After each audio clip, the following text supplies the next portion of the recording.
The following has been an urgent weather message for the following county: Lewis, New York. High wind warning in effect from 10 a.m. till 10 p.m. Saturday. What?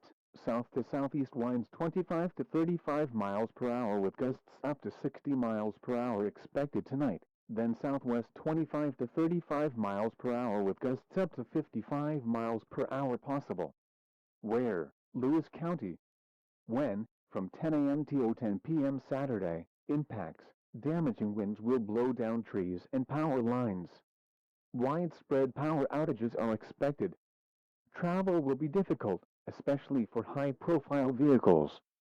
People should avoid being outside in forested areas and around trees and branches. If possible, remain in the lower levels of your home during the windstorm and avoid windows. Use caution if you must drive.